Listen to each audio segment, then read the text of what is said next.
Hey everybody, this is one half of a couple of Meeple, and I am here at GMT Warehouse Weekend in Hanford, California, and very special guest and very special video for you. That's because I'm here with designer Volko Ruhnke, who has created my pick for best game of 2013, which is A Distant Plane, and the Coin series in general, along with a couple of other games. How are you doing?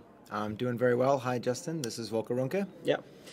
So I wanted to start by asking you, what has been the last year for you been like, in the sense that obviously Gallic War made P500 very recently, which is the coin game about the Gallic Rebellion, the Gallic War with Caesar, and stuff like that. But it was also followed by Liberty or Death, which is a game in the system from a different designer. Just can you talk a little bit about are you surprised at sort of the popularity of the system, and like what's it been like sort of shepherding that whole thing for GMT?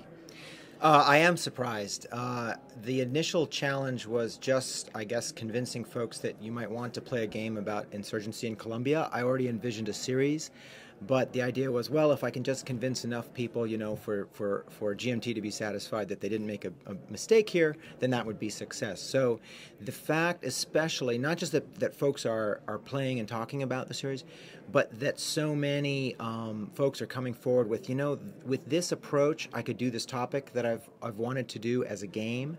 And so being able to collaborate with somebody else on each volume has just been such a boon. First of all, because it means that each subsequent volume is so much richer in ideas than what I could accomplish on my own, and secondly, because it means that we can evolve in the series so much faster.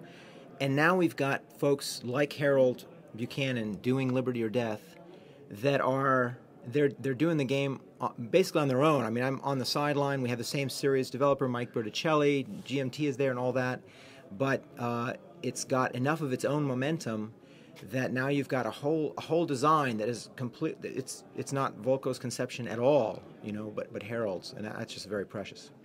You mentioned earlier this morning that you know, one of the kind of goals you had was to kind of get outside the normal GMT audience in some ways, and the normal sort of like war gamer audience in some ways. And I feel like you know, people who may not necessarily know who GMT are, or necessarily play a lot of historical games or even war games, are familiar with the Coin series in some way. Either they've heard about it, or they know about it, or obviously they've played it. What was your approach in sort of portraying or presenting the game that way, or the system that way, as something that people can enjoy even if they aren't a wargamer? Well, it's probably a clumsy approach, because I'm a wargamer at heart, and that's where I've been for decades. And so it's hard for me to design something that isn't a wargame at its core. So I guess perhaps the approach is to imitate the forms a little bit, make it look physically as attractive as I think board games that are not war games look these days. I wanted to have that look, and also to try to achieve the kind of efficiency and elegance that I know is there in games in which the reason I'm playing this game is not because I want to get into every last detail of, you know, East Front operations in 1944, and so I'm going to learn all of this complexity and intricacy, but rather I want to be transported somewhere. I want to go somewhere else, but I want to do that quickly and accessibly without a lot of work. So I tried very hard to put that premium on that elegance, where I'm trying for a model. I'm trying to give you a model of insurgency or whatever it is. I'm trying to transport you to a different time and place and illuminate something about a foreign system, an insurgency, but do that with as little rules burden as I could possibly do. So I think most designers are trying to do that, board game designers, but I thought if I'm going to get wargamers to play a game about Colombia, this is sort of the start of it with Eniambis, and secondly, if I'm going to get folks who are not wargamers to play a game, the theme of which is war, that I really need to succeed at that what I would call design elegance. One of the things that strikes me about your designs, and at least personally, is that it seems like when you are like modeling things or thinking about things and how they sort of play out in the physical space on the table, that you are looking at an ideology or and not necessarily the mechanics, but that ideology is expressed in the mechanics in some way. And I know that seems like a clumsy way of saying that, but it's very different from what I feel like other games feel like when you play them. They're very the procedure of playing them is a certain way, and you learn how a game functions and what the things do. And that's the same with Coin. Or even Labyrinth as well, but it seems like the reason you are doing those things makes sense from an ideological perspective as a player in the shoes of whatever faction or person you are playing. Is that an accurate thing to say, or what do you think about when you're designing mechanics? Like, how do you approach a mechanics thing? Sure. A mechanics. I hope so. I hope it's accurate, and the reason is because it is role play, and wargaming is role play too. So here are 4 roles, and part of the charm is the roles are different.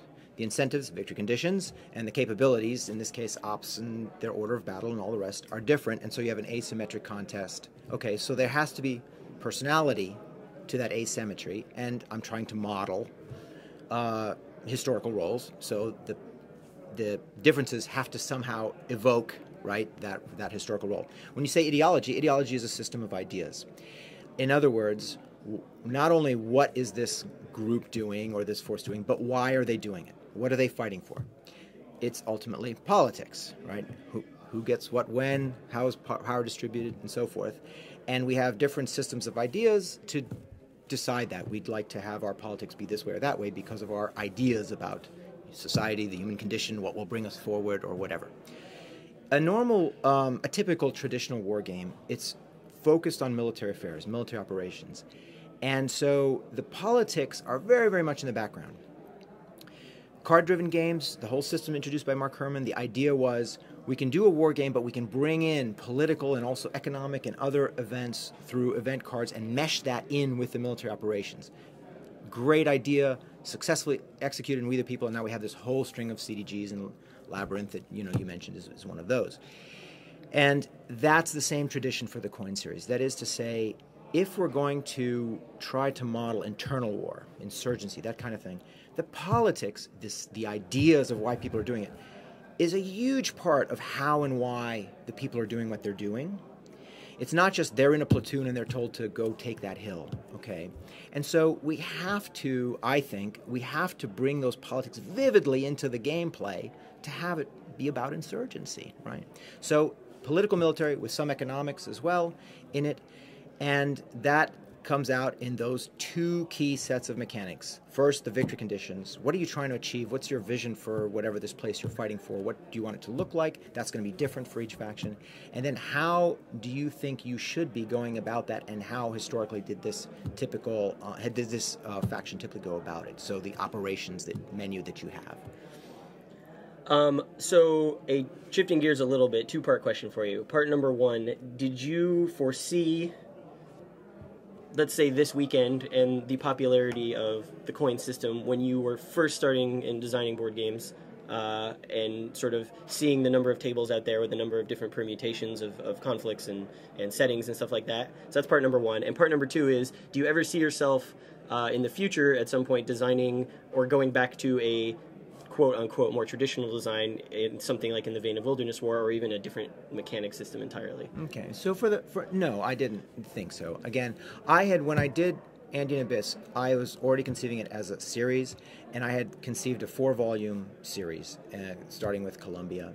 And I thought, if I succeed, then Gene Billingsley will say, okay, Andean Abyss was not a mistake. Yes, Volko, we'll do the other 3 volumes, and we'll sell enough. And hopefully, like Wilderness War, which I did back in 2000 was my design, folks like you are still playing it. That's for me, that's a big success. That someone is still playing something published then. If folks kept playing it, then that would have been that much more of a success. That it's gained as much exposure as it had, that it's sold as quickly. No, I had never envisioned that, because again, I thought I'm trying to introduce some attention to topics off the beaten track. I'm not expecting those topics to become the beaten track. So to have so many people even doing Vietnam, which relative to the other topics is a popular one, even that does surprise me. On the second part, do I ever see myself? My record in being able to predict what I'm going to be working on next has been abysmal. So my original idea for the Coin series was 4 volumes, as I said. Colombia, something Southern Africa, something Southeast Asia, probably the Philippines, and finally Iraq. And I've completed one of those. So each volume has been opportunistic in that somebody maybe stepped forward with an idea and was willing to work with me, and I said, well, I can't pass that up. And so there I am. I had not thought, okay, well, I'm going to start this series and then I'm going to do an Ancients volume. And then there'll be more Ancients volumes or whatever. No, that's completely, I've wandered into that thicket. So could I do something on more traditional? Absolutely, it's possible. And I've had some proposals along those lines. The problem for me is time and energy, and what am I giving up if I do something that is more familiar, and also for me, kind of worn ground in a way, just because I've played so much of that stuff over so many years, and I like to keep moving. What's it been like working with your son on Gallic War? Tremendously challenging, but then that's parenting. No, he, of course, it's just a delight for a father to really to share any passion with his child, as you might imagine.